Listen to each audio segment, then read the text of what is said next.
On the land of Israel today, there are mainly two sections of people. One, of course, is the Jewish people that lives here, and the second is the Palestinians that lives here. We must understand that this argument is much more ancient and deep and spiritual than we understand, even though that it seems to us like we're talking only on a story of 150 years since the first new settlers came back to the promised land of Israel.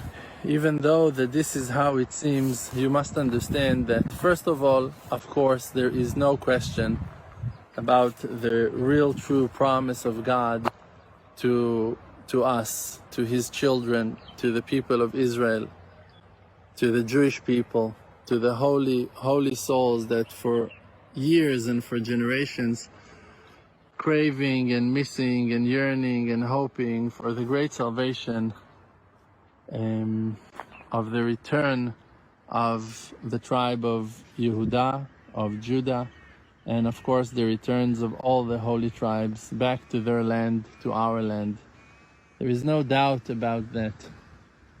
The only thing is the respectful existence of the Palestinian nation on the land of Israel. And why am I saying that?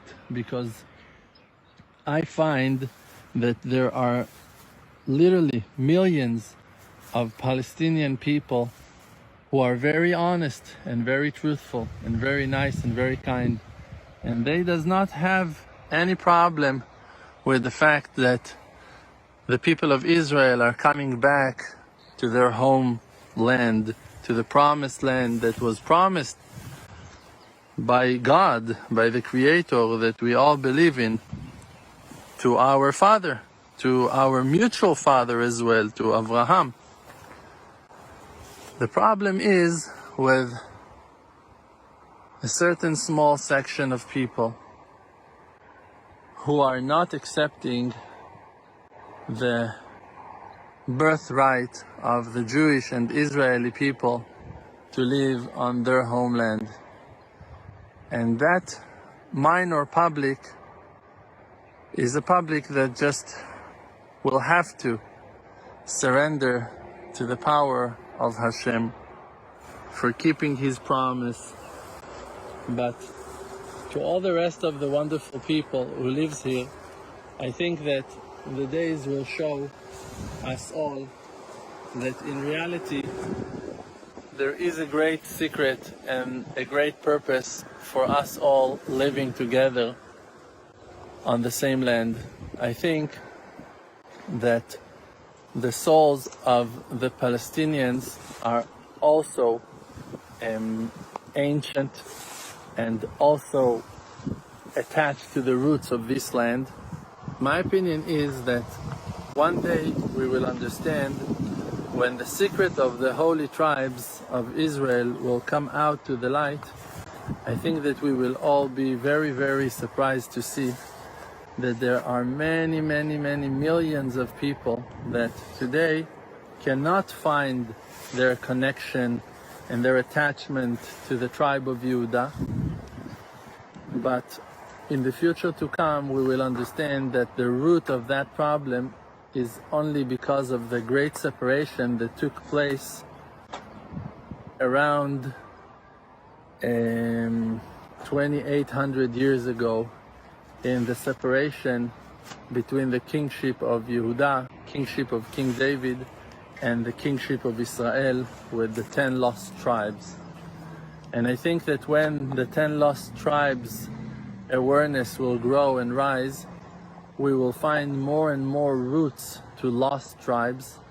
And I assume that some of the tribes that been exiled by the Assyrian king to the area of Syria and to the area of Africa stayed in this area, and a very big population of Muslims, so-called Arabs today in Arabic lands that surrounds us, like Egypt, Jordan, Syria, Lebanon.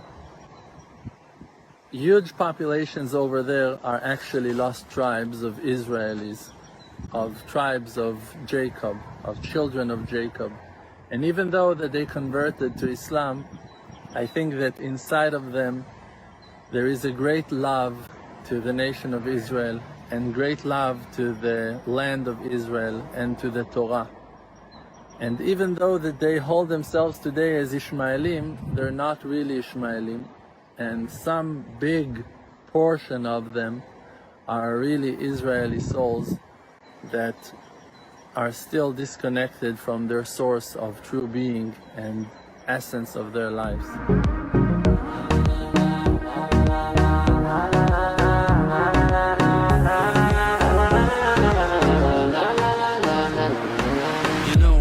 My name is RDMC with the Muna Project, all the nations with me. Close your eyes, just breathe, see the truth. Don't chase the fake world, don't buy the fake news. Be yourself, your own true self. Don't let no one take our natural wealth. See the good, no fear, no despair.